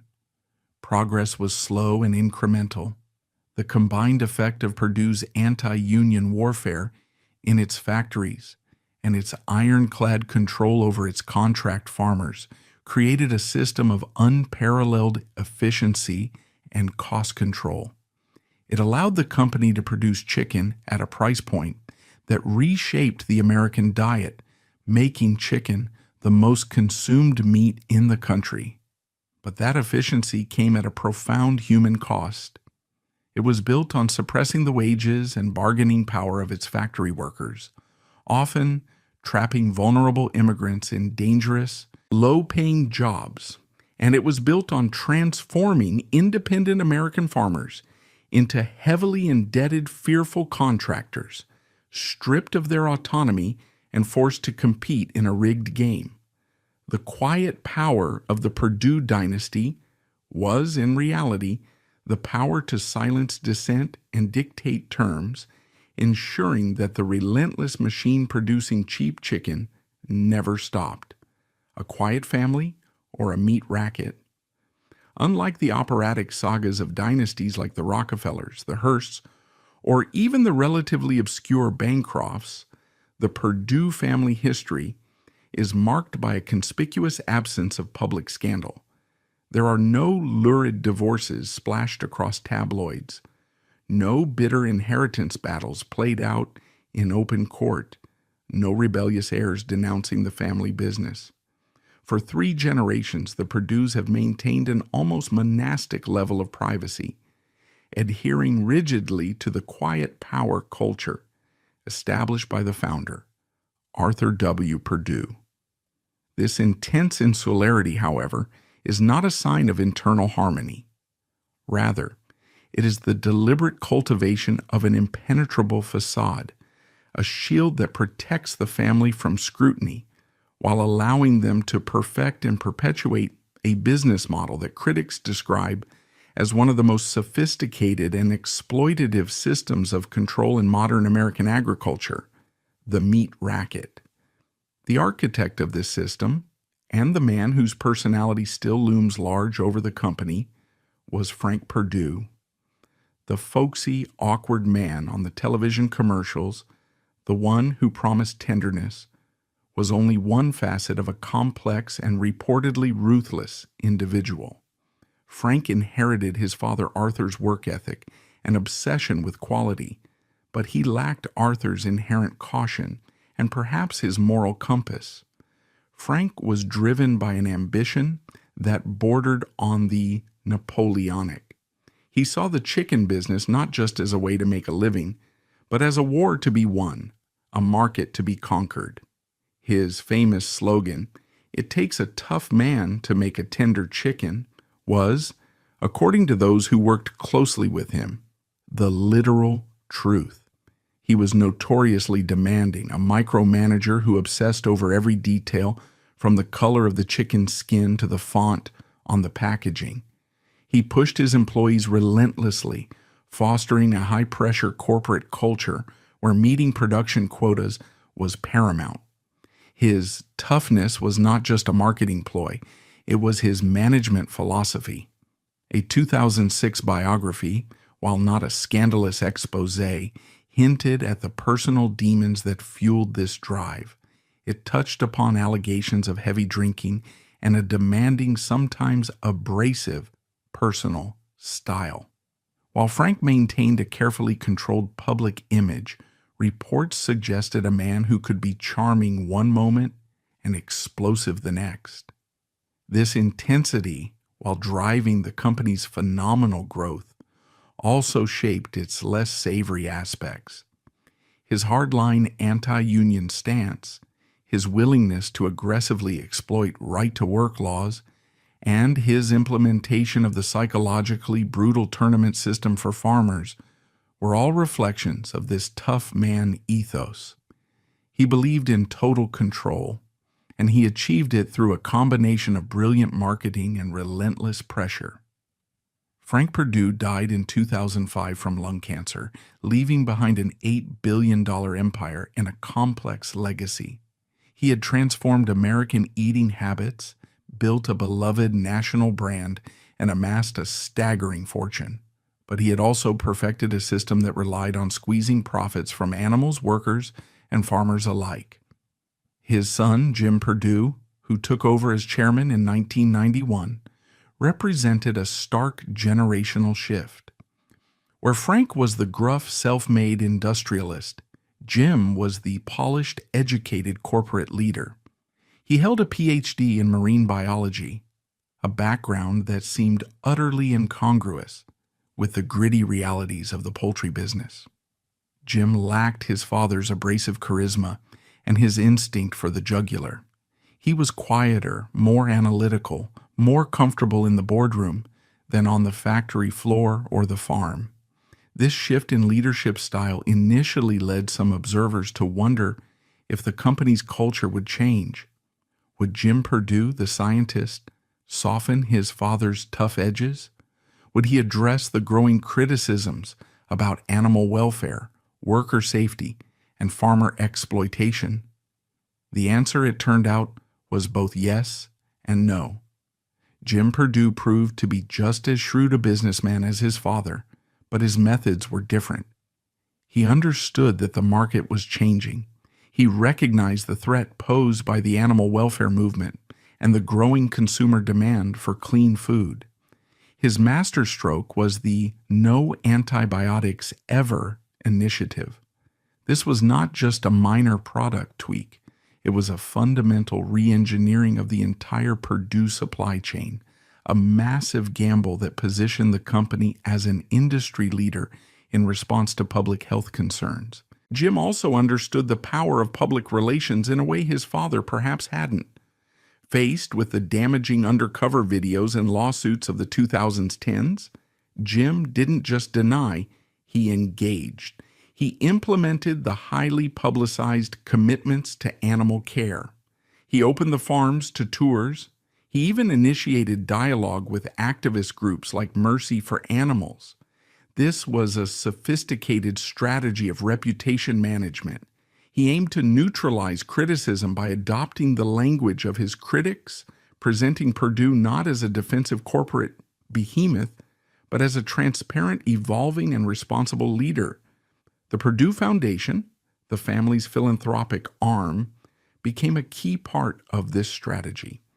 While critics like Pablo Eisenberg pointed out that the foundation's giving represented a minuscule fraction, less than 1% of the company's profits, its impact was strategically focused. The foundation poured millions into communities where Perdue operated, funding hospitals, schools, and local charities, particularly on the Delmarva Peninsula. This generated significant local goodwill and created a network of political and community allies, further insulating the company from criticism. Jim Perdue announced hundreds of millions in new community investments in the 2020s, burnishing the family's image as benevolent local patrons. But beneath this polished, modern, socially responsible surface, critics argued that the fundamental machinery of exploitation remained unchanged. The NAE initiative addressed antibiotics, but it did little to change the genetics of rapid growth that caused birds to suffer from leg deformities and heart failure. The commitments to animal care added windows to some barns, but didn't alter the extreme overcrowding or the brutal realities of transport and slaughter. The community donations generated goodwill, but didn't raise the wages of the immigrant workers on the processing lines. And most critically, the contract farming system, the bedrock of the Perdue model, remained firmly in place. This is where the family's quiet power continued to operate most effectively, and where the conflict, shielded from public view, remained most intense. Throughout the 2000s and 2010s, a steady stream of lawsuits were filed against Perdue by its own contract farmers. These lawsuits, often filed individually or in small groups due to the difficulty of organizing the isolated growers, painted a consistent picture of alleged abuse and manipulation. Farmers allege that Perdue used its monopoly power. In many rural areas, Perdue was the only buyer for chicken farmers to impose unfair contract terms. They claimed the company intentionally provided them with low-quality chicks or substandard feed, knowing this would hurt their performance in the tournament system and lower their pay. They accused Perdue's flock supervisors of using the tournament rankings punitively, downgrading farmers who dared to question company practices or speak out. They alleged that Perdue routinely underpaid them, using opaque weighing and calculation methods at the processing plant that farmers had no way to verify. Perdue consistently denied these allegations, arguing its contracts were fair and its tournament system rewarded efficiency. And armed with vastly superior legal resources, the company won the vast majority of these lawsuits. Courts often sided with the company, upholding the sanctity of the contracts the farmers had signed, even if those contracts left the farmers with little power or recourse. The legal system, critics argued, was ill-equipped to address the fundamental power imbalance inherent in the contract model. The farmers who did speak out often faced devastating consequences. As the Charlotte Observer documented in 2022, contract termination was the ultimate weapon. Farmers who complained to regulators, spoke to journalists, or simply pushed back too hard against their flock supervisors could find their contracts abruptly canceled. For a farmer carrying millions in debt for specialized chicken houses, termination was a death sentence. It meant almost certain bankruptcy and the potential loss of the family farm. This constant threat enforced a culture of silence far more effectively than any legal contract clause. This entire system, the contracts, the tournament, the debt, the fear, was meticulously dissected by journalist Christopher Leonard in his groundbreaking 2014 book, The Meat Racket: The Secret Takeover of America's Food Business. Leonard's book was not just about Perdue. It was an expose of the entire vertically integrated meat industry. But Perdue served as a central case study. Leonard argued that the term contract farming was itself a euphemism. The system pioneered by Frank Perdue and perfected by Jim Perdue was not a partnership. It was a racket. He compared the poultry companies to the feudal lords of the Middle Ages and the contract farmers to serfs, bound to the land by debt and obligated to serve their corporate masters. Leonard detailed how the companies used their control over genetics, feed, and processing to extract maximum profit while shifting maximum risk onto the growers. He exposed the manipulation inherent in the tournament system, showing how companies could allegedly use it to discipline farmers and suppress overall pay rates. He argued that this system was deliberately designed to prevent farmers from gaining any real economic power or independence.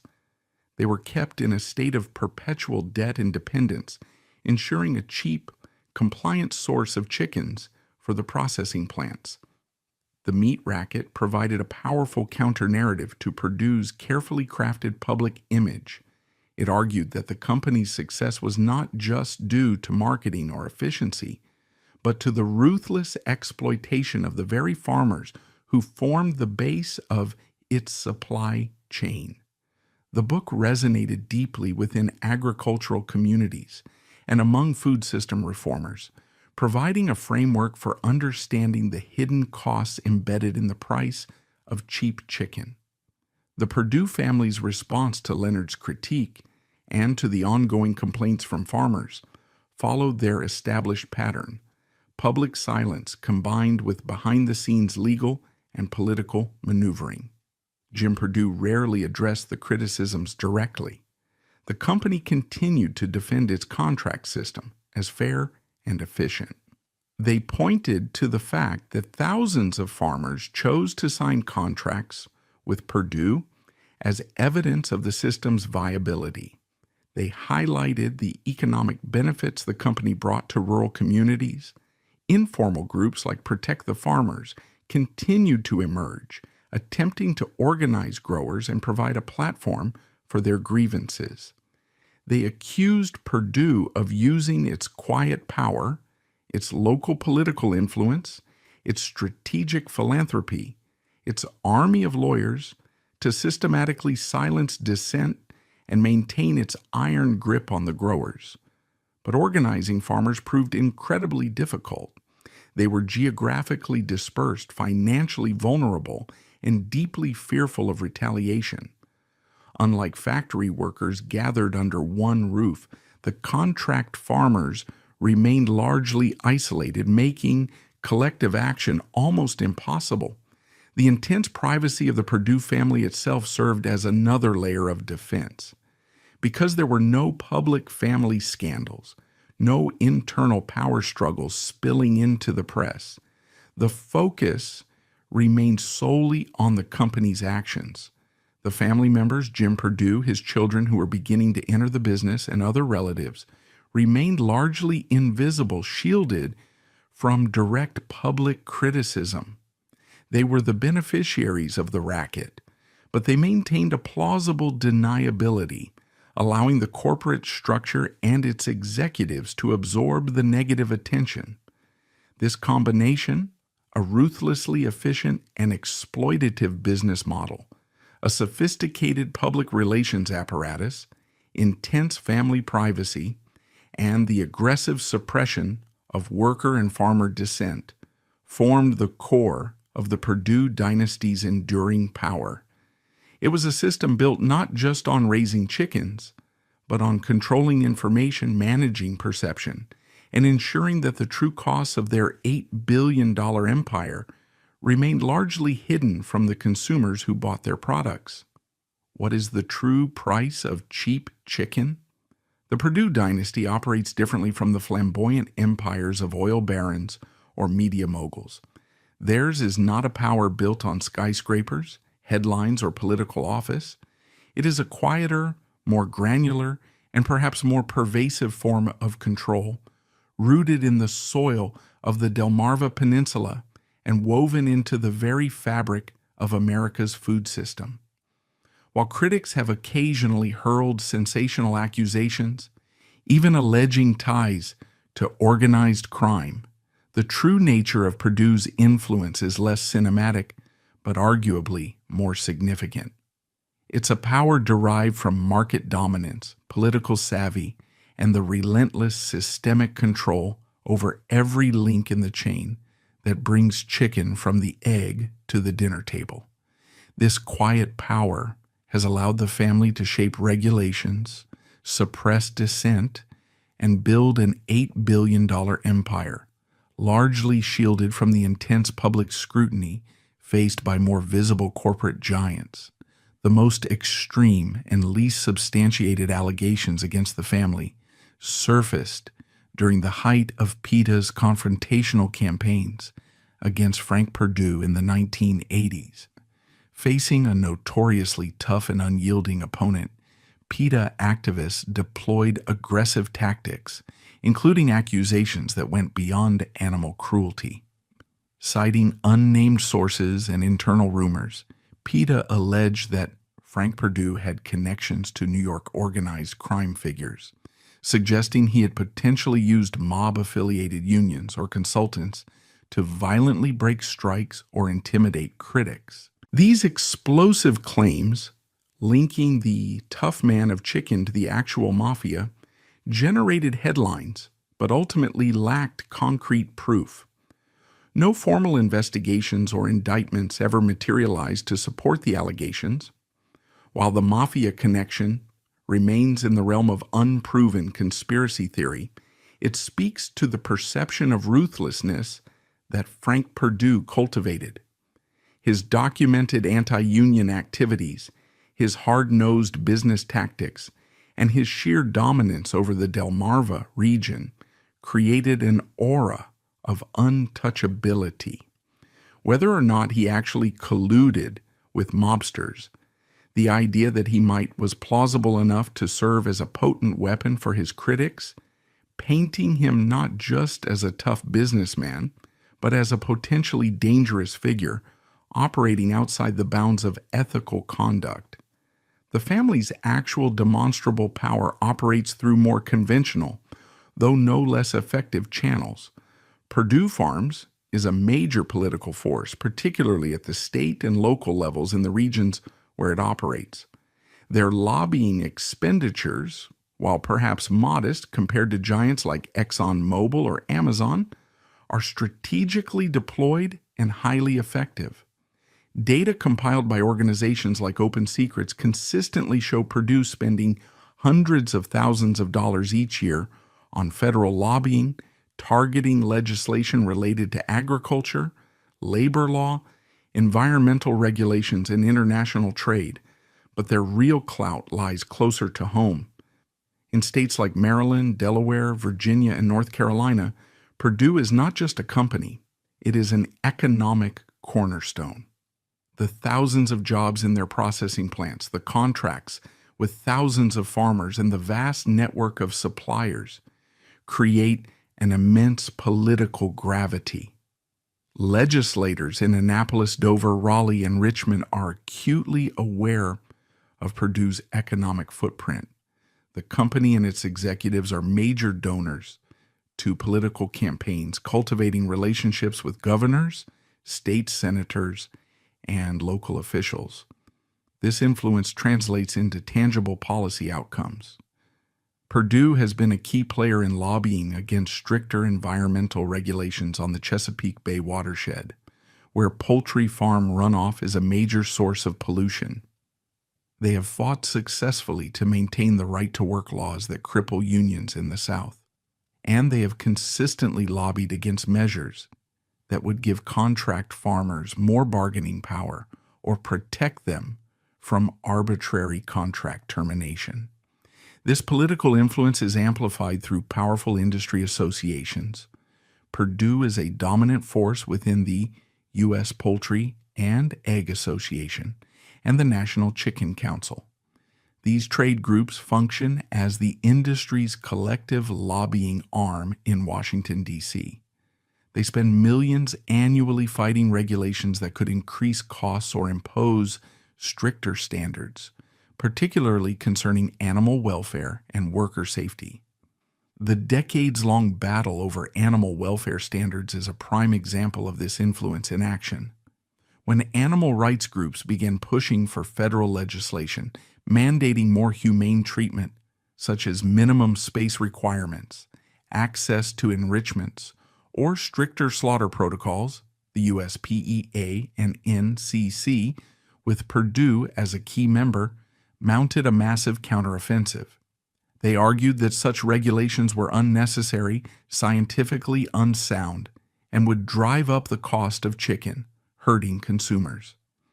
They successfully lobbied Congress to delay, weaken, or kill numerous animal welfare bills over the years. They also heavily influenced the USDA's own voluntary guidelines, ensuring that standards like those used for the humanely raised label remained closely aligned with existing, often inadequate, industry practices.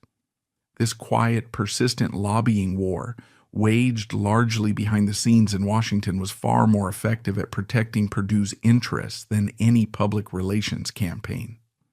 Perdue also cultivates influence through partnerships with academic institutions and think tanks. They fund agricultural research at universities, often focusing on efficiency, genetics, and disease prevention, areas that directly benefit their bottom line. They participate in USDA advisory committees, giving them a direct voice in shaping federal agricultural policy. This creates a subtle but powerful feedback loop where the industry's priorities become intertwined with the government's research agenda and regulatory framework. Critics argue that this entire apparatus, the lobbying, the campaign donations, the industry associations, the academic partnerships, constitutes a form of regulatory capture, where the industry being regulated effectively controls the regulators. They contend that agencies like the USDA often act more like partners to companies like Perdue than as independent watchdogs protecting the public interest. This critique extends to the family's philanthropy. While the Perdue Foundation donates millions to local communities, philanthropic experts like Pablo Eisenberg have pointed out that this giving represents a tiny fraction, estimated at less than 1%, of the company's multi-billion-dollar profits. Eisenberg and others argue that this strategic, localized charity functions primarily as a tool for building goodwill and maintaining quiet power in the communities where Perdue operates. It creates a network of grateful allies, hospital boards, school principals, local politicians who are less likely to criticize the company or support regulations that might harm its interests. The philanthropy, critics contend, is not altruism. It is a calculated investment in maintaining the status quo. The ultimate manifestation of Perdue's power, however, lies in the market itself. The antitrust lawsuits filed against Perdue and its competitors in the 2000s were not just about illegal collusion. They were fundamentally about the consequences of extreme market concentration. The poultry industry, dominated by just 4 giant companies, had allegedly become an oligopoly, a market where a few powerful players could implicitly or explicitly coordinate their actions to control prices and suppress competition. The lawsuits alleged 2 primary forms of collusion. First, they accused the companies of conspiring to fix, raise, and stabilize the price of broiler chickens sold to supermarkets, restaurants, and food service companies. Using sophisticated data-sharing services like AgriStats, the companies allegedly exchanged detailed information on production levels, capacity, and pricing, allowing them to coordinate supply cuts and keep prices artificially high. This alleged conspiracy, plaintiffs argued, harmed consumers by inflating the cost of chicken. Second, the lawsuits accused the companies of colluding to suppress the wages of their factory workers. By allegedly sharing granular data on hourly wages, salaries, and benefits through secret surveys, the companies could ensure they were all offering similarly low compensation packages. This prevented workers from leveraging job offers from one company to demand higher wages from another, effectively trapping the entire workforce in a low-wage equilibrium. This alleged wage collusion disproportionately harmed the vulnerable immigrant workers who made up the majority of the processing line workforce. While Perdue, like its competitors, denied the allegations and settled many of the lawsuits without admitting wrongdoing, the cases shone a harsh light on the immense market power wielded by Big Chicken. This was not the invisible hand of the free market at work. It was, critics argued, the heavy hand of corporate consolidation, squeezing profits from consumers, workers, and farmers alike. Economic historians and critics of corporate power, drawing on the warnings of figures like Ben Bagdikian, see the Perdue story not as a unique conspiracy, but as a textbook example of the dangers inherent in unchecked industrial capitalism, particularly in the food system.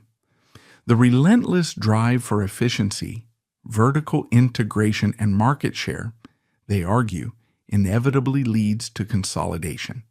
This consolidation creates powerful oligopolies that can dictate terms to suppliers, exploit labor, manipulate prices, and capture regulatory agencies.